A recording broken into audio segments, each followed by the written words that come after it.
नमस्कार, मैं हूं आचार्य डॉक्टर विक्रमादित्य और आचार्य वाणी चैनल पर आपका स्वागत है। और ये आचार्य वाणी चैनल आप सब लोगों के साथ साथ बहुत अच्छे से विकास कर रहा है और लोगों को बहुत आनंद भी आ रहा है, बहुत सारी चीज़ों को समझने को मिल रहा है।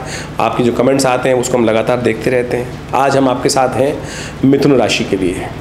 मिथुन राशि के लिए जून का मध्य भाग किस प्रकार का रहेगा, और मिथुन का जो जून का मध्य भाग है वो विशेष तौर पर बड़ा महत्वपूर्ण भाग है मिथुन वालों के लिए, खास तौर पर क्योंकि मिथुन राशि पर कई ग्रहों का पदार्पण हो रहा है। आपकी राशि के स्वामी हैं बुध, वो आ रहे हैं आपकी राशि में, केंद्र में आपकी राशि पर घर अपने घर आ रहे हैं। शुक्र आपके राशि में आ रहे हैं, सूर्य आपकी राशि में आ रहे हैं। अब ये त्रिग्रही योग बन रहा है।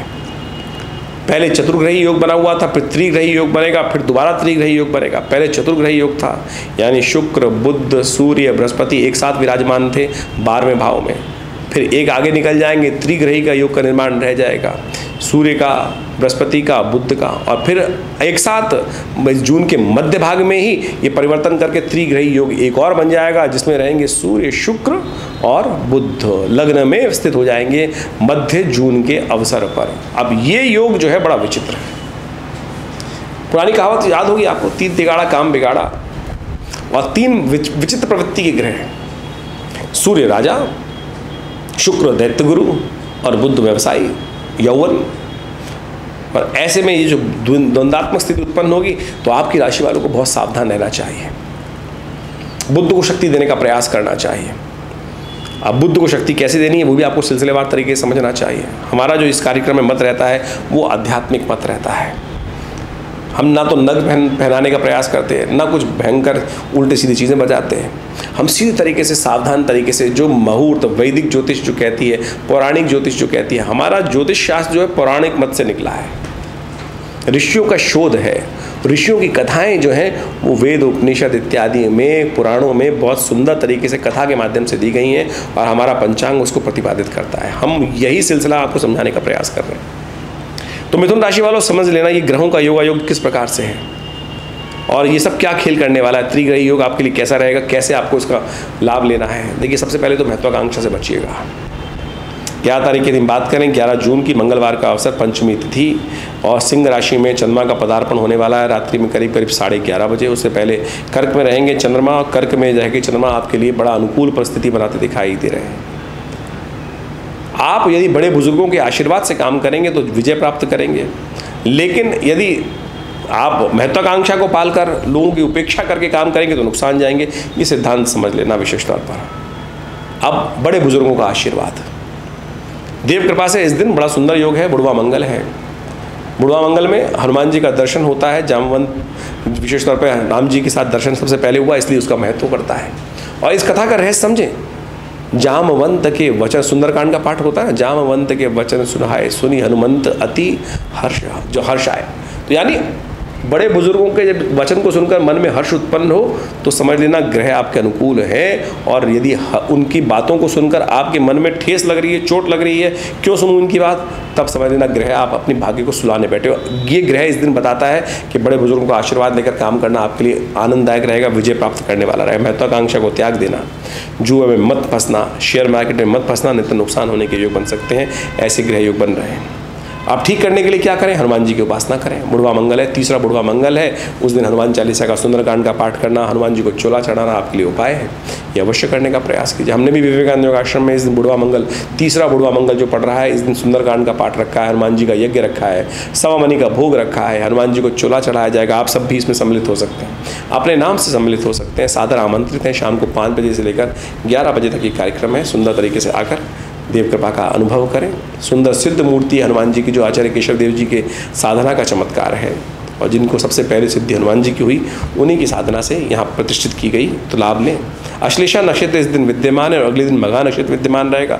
जो जातक इन नक्षत्रों में जन्म लें उनके माता पिता को अवश्य मूल शांति बाल्यकाल में ही करा लेनी चाहिए, नहीं तो बच्चा पूरे जीवन कष्ट पाता है। कैसे ही राजयोग हो, फलीभूत होते ही नहीं, हमेशा कष्ट, जंगाल परिवार में भी कष्ट रहेगा और उसके जीवन में भी कष्ट रहेगा। और यदि आप भी ऐसे में नक्षत्र जन्म लिए हैं तो अवश्य मूल शांति करा लें। हर 27 दिन बाद ये नक्षत्र घूम के आते हैं। तो ऐसे में ध्यान रखें आपकी राशि के अनुसार से। अब बात कर लेते हैं 12 तारीख की। 12 तारीख को बुधवार का अवसर, षष्ठी तिथि और मघा नक्षत्र में जो विशेष तौर पर परिवर्तन के बाद जो योग बन रहा है, मिथुन राशि में शुक्र प्रवेश कर रहे हैं, लग्न में शुक्र प्रवेश कर रहे हैं। राज्य योग का सुंदर निर्माण करने के बाद आगे बढ़ने के, सुंदर प्रशस्त करने की योग जो बनाते दिखाई दे रहे हैं, विशेष तौर पर आपके लिए ध्यान रखने की ज़रूरत है। शुक्र लग्न में आके थोड़ी प्यास ज़्यादा जगाता है, भूख ज़्यादा जगाता है, विलासिता की तरफ ज़्यादा ले जाता है और अति विलासी होने से कई बार व्यक्ति फंस भी जाता है, ऐसा ध्यान रखना चाहिए। तो ऐसे में ध्यान रखते हुए कार्य करने की ज़रूरत है। हल्का सा कहीं ना कहीं कोई सब्ज बाग दिखाने का प्रयास करेगा और आप उसमें फंस जाएंगे, लालच में और कहीं मुँह में फंसकर कष्ट ना ले लेना, इस बात का ध्यान रखने का आपको प्रयास करना चाहिए। ऐसे में विशेष तौर पर केसर का सेवन करना आपके लिए अच्छा रहेगा। नित्य प्रति केसर का सेवन करें तो ये आपके लिए अच्छा रहेगा। गौ सेवा करें, ये आपके लिए बहुत ज़रूरी रहेगा। तो इन सब उपायों को करने का प्रयास कीजिए, अच्छा योग बनेगा आपके लिए। 13 तारीख की यदि हम बात करें तो उस दिन बृहस्पतिवार का अवसर और साथ साथ सप्तमी तिथि उस दिन विद्यमान है। ग्रह नक्षत्रों के दृष्टिकोण से आपकी राशि के अनुसार से आप शिव की उपासना करके भाग्य को जगा सकते हैं। आपके रास्ते में दिखाई देता है कि आपका समय बड़ा अनुकूल है, बड़ा महत्वपूर्ण है और ऐसे में समय का सदुपयोग करने का प्रयास करना चाहिए। कहीं समय का बेकार के लोग आपका दुरुपयोग करेंगे और वो आपको फंसा देंगे, तो ऐसे में कष्ट होने के योग बन जाएंगे। उससे बचने का आपको प्रयास करना चाहिए। समय का सदुपयोग करें। आपके आसपास के लोग, गलत लोग आपको गलत कामों में डालेंगे, आपके समय को बर्बाद करेंगे और शुभ समय जो आपके लिए आगे बढ़ने का समय है वो कहीं ना कहीं कष्ट का योग दे देगा। तो ऐसे में सावधान होकर कार्य करने की ज़रूरत है। इस बात का ध्यान रखते हुए कार्य करें। 14 तारीख का अवसर, शुक्रवार का दिन, अष्टमी तिथि विद्यमान है। कन्या में चंद्रमा का पदार्पण हो रहा है। बुध की राशि कन्या आपकी विशेष तौर पर समझें, दूसरी राशि जो है उसमें पदार्पण कर रहे हैं, गज केसरी योग का निर्माण कर रहे हैं और आपके घर में, आपकी राशि में, आपके लग्न में सूर्य आ रहे हैं और बुध आ रहे हैं। सूर्य आएंगे रात को 12:30 बजे मिथुन राशि में, बुध आएंगे करीब करीब रात को 11:30 बजे और इनके आते ही विशेष तौर पर शुक्र बुध और शुक्र जो सूर्य का योग बन जाएगा, ये बड़ा महत्वपूर्ण हो जाएगा। अननेसेसरी की एग्रेसिवनेस बहुत बढ़ जाएगी आपके मनोमस्तिष्क में और बहुत ज़्यादा विशेष तौर पर भोग विलास की इच्छा रहेगी, ये भी प्राप्त होना चाहिए, ये भी प्राप्त होना चाहिए और वो आकांक्षा पूर्ण नहीं होगी तो उसके लिए फिर गुस्सा बढ़ना शुरू हो जाएगा। ऐसे में कुछ खास उपाय करने का आपको प्रयास करना चाहिए। गज केसरी योग का निर्माण है तो आप सबसे पहले ये ध्यान रखें कि जो आ रहा है संतुष्ट भाव, संतुष्टि का भाव मन में रखने का प्रयास करें। पेट बड़ा हो रहा है, बाहर भर ही नहीं रहा, भूख और जागती चली जा रही है, ये योग का निर्माण होता दिखाई दे रहा है। तो ऐसे में थोड़ा सा इन शक्ति ग्रहों को शक्ति देने का प्रयास करें, गौ सेवा करने का प्रयास करें, कन्याओं की सेवा करने का प्रयास करें। जितना कन्या सेवा करेंगे, कन्याओं का आशीर्वाद देंगे, उतना अच्छा रहेगा आपके लिए। देखिए मिथुन राशि में जो सूर्य का प्रवेश हुआ है रात्रि में 12:30 बजे के बाद हुआ है, तो ऐसे में संक्रांति का पुण्य अगले दिन रहेगा। और शनि की बात कर लें तो आपकी राशि के अनुसार से शनि भाग्य में चल रहे हैं, भाग्य जगाने को तैयार बैठे हैं। तो ऐसे में शनि के निमित्त पिता की सेवा करना बहुत अच्छा रहेगा। सूर्य के निमित्त विशेषतः शनि के पिता सूर्य हैं, तो उनके निमित्त संक्रांति के दिन जल का दान, घी का दान, पंखों का दान, ये सब करने का प्रयास कीजिए। इससे शनि और आपके लिए भाग्योदय कारक रहेंगे, अनुकूल हो जाएंगे और आगे बढ़ने के योग बनेंगे। और साथ साथ सूर्य के निमित्त संक्रांति के दिन इस पुण्य को करने से सूर्य का नेगेटिव प्रभाव जो आपके व्यक्तित्व पर पड़ रहा है, एग्रेसिवनेस बढ़ा रहा है, मौसम गर्म है, आप भी गर्म रहने का प्रयास करोगे तो वो कहीं ना कहीं कष्ट दे देगा। उसको भी ठीक करने के लिए जल का दान, घी का दान बहुत श्रेष्ठ रहेगा आपके लिए, ये अवश्य करने का प्रयास करें। एक छोटा सा दान और पूरे महीने सूर्य के नेगेटिव प्रभाव से आप दूर रह सकते हैं।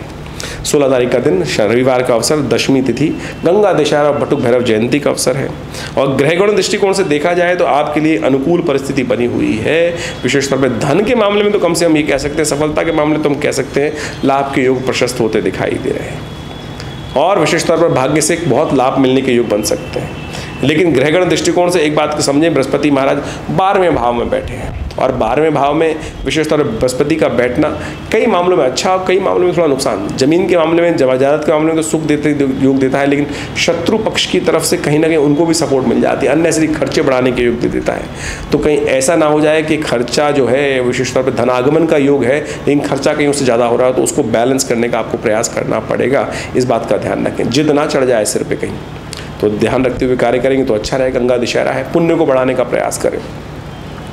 पुण्य को बढ़ाने के लिए किस प्रकार से प्रयास करें तो उसकी एक कथा विशेष है। गंगा दशहरा बटुक भैरव जयंती का सुंदर अवसर है। ऐसे में कैसे कष्टों का निवारण करने का योग बना सकते हैं वो सुंदर तरीके से आपको समझना चाहिए। 16 तारीख को गंगा दशहरा है, गंगा दशहरा है और साथ साथ इस दिन गंगा जी मैया का अवतरण हुआ। माँ भगवान जो कहा जाता है कि भगीरथ की अथक प्रयासों से जब महाराज सगर के 60,000 पुत्रों को ऋषि कपिल ने शाप दे दिया और उनके उद्धार का कोई मार्ग बचा ही नहीं था। तब 3 पीढ़ी तक उस कुल में लोगों ने आराधना करी माँ भगवती गंगा की, कि माँ गंगा को कैसे इस धरा पे प्रवृत्ति लाया जाए। तब भगवान विष्णु के पद से निकली हुई, जब कहा जाता है भगवान वामन का अवतार लिए और पूरी पृथ्वी को जब उन्होंने नापा तो कहा जाता है 3 पगों में नाप लिया। तो जब उनका पैर ब्रह्मलोक में पहुंचा था तब भगवान ने अपने कमंडल से जल लेकर ब्रह्मा जी ने उस जल को एकत्र कर लिया था और भगीरथ ने भगवान ब्रह्मा से प्रसन्न करके उनको साधना करके प्रसन्न कर माँ गंगा को वहाँ से मांगा। और कहा जाता है कि भगवान शिव ने अपने सिर पर धारण किया उनको, और भगीरथ के अथक प्रयासों से इस गंगा जेठ मास के शुक्ल पक्ष की दशमी के दिन ये गंगा वहाँ से निकली और कहाँ वो वहाँ उनको लेकर गंगा सागर पर पहुँचते हैं। किस दिन? मकर संक्रांति के दिन। यानी इस दिन माँ गंगा का पदार्पण हुआ और 6 महीने बाद करीब करीब वो मकर संक्रांति के दिन गंगा दशहरा जिस दिन विशेष तौर पर वहाँ पहुँचती हैं जहाँ सागर से माँ गंगा का मिलन होता है उस क्षेत्र में जाकर विशेष तौर पर उस दिन उनका पुण्य लोगों पर गमन हुआ। तो ये बड़ी सुंदर कथा है शास्त्र के दृष्टिकोण से, इसका अध्ययन आपको करना चाहिए। तो इस दिन विशेष तौर पर अपने ग्रहों के दृष्टिकोण से आपको समस्त रूप से पूजन करते हुए भगवान शिव पर देखिए ये सुंदर योग बन रहा है। इसके साथ साथ बटुक भैरव जयंती का भी सुंदर योग बन रहा है। बटुक भैरव भगवान साक्षात शिव के अंश हैं। कहा जाता है उनके पिता ने अनन्य श्रद्धा के साथ भगवान से प्रार्थना करी और कहा कि शिव पुत्र के रूप में उनको प्राप्त हो। और कहा जाता है शिवलिंग से ही साक्षात मनोकामना अष्टक जो शब्द जो है विशेष तौर पर उनका स्तोत्र है, उसी प्रार्थना करते हुए भगवान शिव साक्षात जो 8 वर्ष के बालक के रूप में उपस्थित हुए वो बटुक भैरव के रूप में कहे जाते हैं। और ये अद्भुत है, इनकी जयंती समस्त अनिष्टों को दूर करने वाली है। जीवन में यदि कोई कष्ट इत्यादि, भूत प्रेत इत्यादि, असंग नज़र लगने वाली समस्या हो जाती है बच्चों को, तो ये मंत्र है ओम ह्रीं बटुकाय आपद उद्धारणाय कुरकुर बटुकाय ह्रीं स्वाहा। इसका लगातार यदि यज्ञ कर लिया जाए और इस दिन विशेष तौर पर उनकी जब जयंती है, रविवार का दिन पड़ रहा है, ये बहुत सुंदर योग बन रहा है। तो उनका विशेष तौर पर खीर के द्वारा मीठे गुलगुले बनाकर उनके द्वारा हवन करने से कहा जाता है समस्त कष्टों को दूर करने के योग बनते आते हैं। ये शास्त्रोक्त कथा है, इसको अवश्य उनके निमित्त हमें करने का प्रयास करना चाहिए। ये बहुत सुंदर रहेगा। तो अवश्य इस दिन ये करने का प्रयास कीजिए, आपकी राशियों के अनुसार से परिवर्तन का योग बहुत सुंदर बनेगा। तो मिथुन राशि वालों, ये विशेष तौर पे गंगा दशहरा और जो बटुक भैरव जयंती है ये आपके कैसे पुण्य जगाएगी ये आपने समझा, तो अवश्य अन्य श्रद्धा के साथ ये गंगा दशहरा के दिन ये उपाय करने का प्रयास करें जो हमने बताए हैं। विशेष तौर पर 2 गंगा जी में जाकर डुबकी लगाएं, गंगा जल से भगवान शिव का अभिषेक करें, बटुक भैरव का पूजन करें। हमने विवेकानंद योगाश्रम में जो बड़ा यज्ञ रखा है सम्मिलित होइएगा और देखिएगा भगवान बटुक भैरव की प्रसन्नता से हमने हज़ारों लोगों पर इसका विशेष तौर पर अभी तक उपयोग करके देखा है, प्रयोग करके देखा है। ये मंत्र बड़ा अद्भुत है, कल्याण करने वाला है। 17 तारीख का अवसर, सोमवार का अवसर, एकादशी तिथि, और इस पर एकादशी 2 हैं। स्मार्तों की अलग है, वैष्णवों के अलग है, और ये कोई भेद नहीं है। बहुत बड़ी संस्कृति है और बहुत अनुयायी हैं लोग हैं। और वैष्णवों के आचार्यों का मत बड़ा सुंदर है कि उस दिन एकादशी में द्वादशी का संयोग हो जाए तो बहुत सुंदर है। तो अगले दिन हो रहा है वो मनाएं और अपने श्रद्धा के साथ आप भी मना सकते हैं, ऐसा कोई निषेध नहीं, पाप नहीं लगता है। तो ये ग्रह योग दृष्टिकोण से दिखा रहा है तुला में जो ग्रह प्रवेश हो रहा है, चंद्रमा का प्रवेश हो रहा है, ये आपके लिए विशेष तौर पर बड़ी वृद्धि करने वाला रहेगा, आपके पॉजिटिव रिजल्ट देने वाला रहेगा। और अन्य श्रद्धा के साथ बढ़िया से काम करने का प्रयास करें। बहुत सारे लोग हम सोचते रहते हैं बाहर वाले पता नहीं क्या सोच रहे हैं, अपने अनुसार कार्य करने का प्रयास कीजिए, सफलता प्राप्ति करने के योग बनेंगे। निर्जला एकादशी है, कुंभ भरकर घड़े भरकर दान करें, घर के बाहर पानी का वितरण करने का प्रयास करें, पुण्य कमाएं। ये जल दान करके पुण्य कमा सकते हैं यथेच भाव में। अभी तो भारत में जल व्यवस्था है, देखिए सुंदर तरीके से करने का प्रयास करें। 18 तारीख को मंगलवार और सुंदर एकादशी का, वैष्णव एकादशी का सुंदर पर्व पड़ रहा है और साथ साथ बुढ़वा मंगल भी है। देखिए कितना सुंदर योग बन गया है। और आपकी राशि के अनुसार जैसा हमने कहा कि शनि को भाग्य को जगाने का सुंदर रास्ता बन रहा है और शनि आपके भाग्य को बहुत ज़बरदस्त बूस्ट करने को तैयार है। और यदि हनुमान जी का आशीर्वाद मिल जाए ना तो और शनि अनुकूल हो जाएंगे और ये 9-10 महीनों में आपके भाग्य को जगा के कहाँ से कहाँ ले जाएंगे।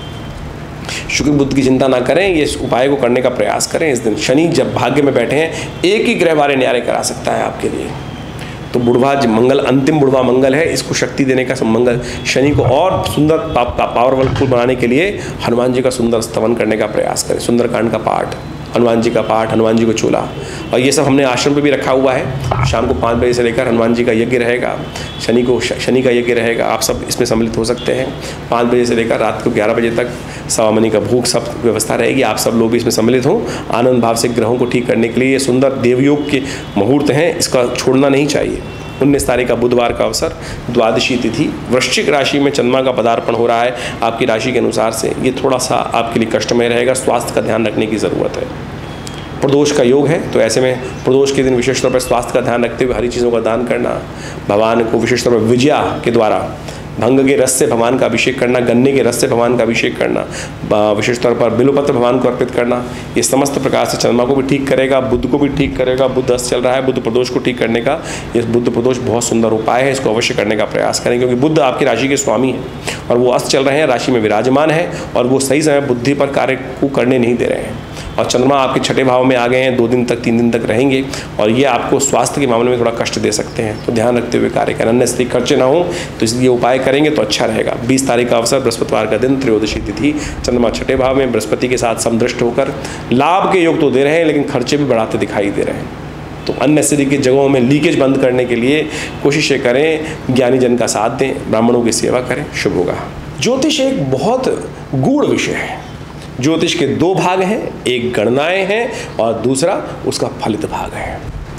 भारतीय संस्कृति ने, भारतीय ऋषि मुनियों ने, मनीषियों ने जो पौराणिक काल के अंदर और उपनिषद काल के अंदर इस ज्योतिष विज्ञान को पंचांग के साथ जोड़ते हुए, एस्ट्रोनॉमिकल पॉइंट ऑफ व्यू से जोड़ते हुए गणित को फलित के साथ जोड़ा और कई अपने अनुभवों से ऐसे उपाय शास्त्र में वर्णित किए जिनको हम आज उत्सव मुहूर्तों के रूप में जानते हैं। ये उत्सव वास्तविक तौर पर मुहूर्त है और हमने इस कार्यक्रम के माध्यम से, अपने आश्रम के माध्यम से जो अपना एक चैनल बनाया आचार्य वाणी, उसमें हम इन्हीं पौराणिक उपयोगों को लेकर, प्रयोगों को लेकर, पुरानी कथाओं के माध्यम से जो ये मुहूर्त आते हैं वही वास्तविक तौर पे आपके कष्टों का निवारण का योग बनते हैं। देखिए, समझ लीजिए एक बात खास तौर पर, विशेष तौर पर ये जो मुहूर्त हैं, जैसे इस अभी आने वाले इन 10 दिनों में गंगा दशहरा, बटुक भैरव जयंती, धूम्रावती जी की जयंती, ग्रहों का परिवर्तन का योग, संक्रांति, एकादशी, ये सब जो पड़ रही हैं, ये विशेष तौर पर ये वो सुंदर मार्ग हैं, सुंदर वो मुहूर्त हैं जिनमें एक छोटा सा कर्म यदि सही दिशा में कर लिया जाए तो उसका कई गुना अधिक प्रभाव उत्पन्न होता है। आमतौर पर आज जो लोग जो ज्योतिष के अंतर्गत आ गए हैं, अपने आप को रखने का प्रयास करते हैं, वो सारे के सारे टोटके और फालतू जो विशेष तौर पर शास्त्रोक्त नहीं है उन प्रयोगों को लोगों के समक्ष रखने का प्रयास करते हैं और भ्रांति ऐसी उपस्थित कर देते हैं कि वो शास्त्र के साथ सम्मत बात कर रहे हैं। तो ज्योतिष टोटकों का विज्ञान नहीं है। ज्योतिष के साथ साथ यदि अध्यात्म को और शास्त्र पुराणों को, वैदिक कथाओं को, वैदिक रहस्यों को यदि समझने का प्रयास करें, हमने उसी को जोड़ के आपके समक्ष इन समस्त उपायों को बताने का प्रयास किया और उन उपायों को आप सही रूप में, सही दिशा में, हमारे मनीषी गणों ने जो व्यवस्था करी, पंचांग के दृष्टिकोण से आप देखें, हर रोज़ कोई ना कोई उत्सव है। भारतीय संस्कृति एक ऐसी संस्कृति है जिसमें हर रोज़ कोई उत्सव है। हमारे यहाँ मरण दिन नहीं मनाया जाता, मरण दिन नहीं मनाया जाता, हमारे यहाँ सब आनंद उत्सव है। जीवंत संस्कृति है भारतीय संस्कृति और नई दिशा, नया सूर्य, नया कुछ उत्पन्न करने के लिए, नया लाभ देने के लिए उत्पन्न होता है हर रोज़, उदय होता है हर रोज़। तो हम उस रूप में अपनी संस्कृति को समझते हुए कार्य करें तो बड़ा सुंदर रहेगा आपके जीवन। देखिए, जीवन में सुख और दुख एक पहिए के समान है, चलते रहते हैं, आता जाता है, तो वो परिवर्तन की तरफ है। कोई भी चीज़ स्थायी नहीं है, बस विश्वास जगाना है, सही दिशा पकड़नी है। और अभी जो हम ज्योतिष के दृष्टिकोण से आपके समक्ष ये सारी बातें बता रहे हैं, ये सारी की सारी गोचर के दृष्टिकोण से, आपकी राशि, जन्म राशि कौन सी है, चंद्रमा कहाँ विराजमान है, वो चंद्र राशि मानी जाती है और उसके साथ किस लग्न में जन्म हुआ है वो आपकी लग्न राशि मानी जाती है। तो उन सबको समझकर ज्योतिष की गणनाओं को आपके जीवन में उतारने का, हमको समझने का और फिर आपको बताने का प्रयास किया जाता है। हम यहाँ राशि के गोचर के प्रभाव के अनुसार से आपको बताते हैं। आपकी जन्म लग्न को और राशि को कोरिलेट कर आप दोनों भविष्य फलों को समझ सकते हैं और देखिएगा, फिर दोनों को मिलाकर आप सुंदर तरीके से अपने भविष्य को सुंदर तरीके से समझने का प्रयास कर सकते हैं। कई लोगों के प्रश्न हमारे पास लिख के आते हैं। बहुत सारे लोग पूछते हैं कि महाराज हमारी, आप इतने सारे लोगों को एक ही राशि में कैसे? देखिए, गोचर का प्रभाव है। संसार में ज्योतिष के दृष्टिकोण से पूरे संसार को 12 ही भागों में तो बांटा गया है, लेकिन जनरल कैरेक्टर के तौर पर गोचर के प्रभाव को हम समझ सकते हैं। ये एक अलग विशेष तौर पर व्यवस्था बताता है कि व्यक्ति अपनी जन्मपत्री में कौन से ग्रह लेकर आया है, किस प्रकार की अवस्थाएं, कौन सी दशाएं हैं, कौन से ग्रहों की कितनी शक्ति है, वो सब उसकी जन्मपत्री से निकालने का प्रयास किया जाता है और समझने का प्रयास किया जाता है। और फिर हम प्रत्यक्ष रूप से वर्तमान, भविष्य, भूत को समझते हुए, ग्रहों की दिशाओं को समझते हुए उनके भविष्य में आने वाली कष्टों को दूर करने का योग बहुत सुंदर बना सकते हैं। ज्योतिष एक बहुत गूढ़ विषय है। आप उन समस्त रहस्यों को लेकर, ज्योतिष की प्राचीन वैदिक परंपरा को लेकर हम आपके समक्ष इस चैनल पर रहते हैं और आशा करते हैं आप इन गणनाओं का लाभ सही रूप से लेने का प्रयास करेंगे। आज हर क्षेत्र में देखिए, सुनिए क्या होता है कि बड़े अच्छे अच्छे जो व्यवस्थाएं करते हैं, अच्छे से अच्छे लोग हैं, खराब से खराब लोग। ज्योतिष पैसे कमाने का जरिया नहीं है और हम इन सब के माध्यम से आपके समक्ष ऐसे उपाय बताने का प्रयास करते हैं। बहुत सारे लोग तो ज्योतिषी आप देखें, जितने भी जो लोग जहाँ भी जाते हैं, या तो अंगूठियों पे अंगूठियाँ 15-15, 20-20 अंगूठी, मालाएं, और ये मुझे भी कहा जाता है कई बार विभिन्न चैनलों के माध्यम से। मैं विभिन्न भारत के टॉप मोस्ट चैनल्स पे रहा और रहता हूँ अभी भी, और वहाँ पे कई बार जब आरंभ में गया था तो कहा जाता कि महाराज आपको बैठना है तो आपको मालाएं पहननी पड़ेंगी, अंगूठियाँ पहननी पड़ेंगी। तो हमारा शुरू से एक मत रहा है और हमारे साथ जिन्होंने भी कार्य किया है, कर रहे हैं, वो इस बात को समझते होंगे कि हमने कभी इस आडंबर में ज्योतिष को नहीं डालने का प्रयास किया। अपने बाहुबल पर, अपने मनोमस्तिष्क पर विश्वास रखें, उस परमात्म तत्व पर विश्वास रखें, मंत्र पर विश्वास रखें, अपने ज्ञान पर विश्वास रखें, वही आपका कल्याण करेगा। इसका कतई ये मतलब नहीं है कि नख खराब है, मालाओं का प्रभाव नहीं, सबका प्रभाव है, लेकिन सबसे पहले उन पैसों को खर्च करने से पहले, सुनार को पैसे देने से अच्छा ये है कोई गरीब व्यक्ति को दान कर दो। ज्योतिष बहुत सरल विषय है, यहाँ कहीं पैसे की बात नहीं है। तो इस बात को हम समझते हुए आपको कार्य करना चाहिए और अपने जीवन में सही सिद्धांत को समझने का प्रयास करना चाहिए। तो ज्योतिष को सही रूप से समझेंगे तो जीवन में कल्याण का मार्ग अवश्य प्रशस्त होगा। और हमने इस क्षेत्र में विवेकानंद योगाश्रम, जो हमारा संस्थान है, पिछले करीब 60 सालों से लगातार कार्य कर रहा है। हमारे पिता आचार्य श्री केशव देव जी महाराज के द्वारा सुंदर तरह से आश्रम की व्यवस्था की गई। यहाँ भगवती की सुंदर प्रतिष्ठा की गई, जो 1947 में मुल्तान से माँ भगवती का श्री विग्रह चमत्कारिक रूप से, कहते हैं ना पत्थर नहीं चलते, हम कहते हैं पत्थर चलते हैं भाई, आया श्री विग्रह। कहाँ भगवती मुल्तान से इतना सुंदर मंदिर विराजमान होगा, पार्टीशन हुआ, विशेष तौर पर कटाई हुई, क्या विशेष तौर पर बुरा समय था, और ऐसे में माँ भगवती को एक व्यक्ति ट्रंक में बंद करके लाया और हमारे पिता आचार्य श्री केशव देव जी के घर पे उनको देके गया। और आज वो सुंदर विशाल भगवती का श्री विग्रह हमारे विवेकानंद योगाश्रम में प्रतिष्ठित है। हमारा भाग्य है, सौभाग्य है, मैं कहूँगा भाग्य में सौभाग्य है कि माँ के सानिध्य में बैठकर हम नित्य प्रति उनके लिए यज्ञ करते हैं, उनके सानिध्य में बैठकर लोगों की कष्ट दूर करने के सुंदर योग बनते हैं। तो आप भी आ सकते हैं विवेकानंद योगाश्रम में माँ भगवती के सुंदर शिव विग्रह का दर्शन करने के लिए, मनोकामना सिद्धि करने के लिए, अपने कष्टों को, सौभाग्य को जगाने के लिए, कष्टों को दूर करने के लिए। हमारे आश्रम पर नित्य 8 घंटे आज भी यज्ञ होता है और बहुत सारे भारतीय पराविद्याओं पर पिछले करीब 50-60 सालों से लगातार शोध चल रहा है। मुद्रा विज्ञान के द्वारा, विभिन्न यज्ञ मंत्र के द्वारा, विभिन्न प्रकार से कई शोध के कार्य किए गए हैं। हॉस्पिटल बनाया गया योग विज्ञान का, प्राकृतिक चिकित्सा का, आयुर्वेद का, जो भारत सरकार के साथ कार्य कर रहा है, पैनल पर है दिल्ली गवर्नमेंट के, सेंट्रल गवर्नमेंट के, और समस्त प्रकार से हज़ारों लोग इस सुविधाओं का लाभ ले रहे हैं। आप भी अध्यात्म से जुड़ें, अध्यात्म का सही रूप समझें, जो विभिन्न प्रकार से भारतीय संस्कृति में कर्मकांड के सिद्धांतों के अनुसार से बताया जाता है। विभिन्न समय में वो सब प्रकार के अनुष्ठान अभी बहुत जल्दी गुप्त नवरात्रि आरंभ हो रहे हैं और विशेष यज्ञ जुलाई के अंदर गुप्त नवरात्रों में रहेगा आश्रम पर, और उन 9 दिनों में सहस्त्र चंडी का सुंदर कार्यक्रम रखा जाएगा। आप उन सब कार्यक्रमों में सम्मिलित होकर माँ भगवती का सानिध्य प्राप्त कर अपने जीवन के कष्टों को दूर करने का प्रयास करेंगे तो बहुत सुंदर रहेगा।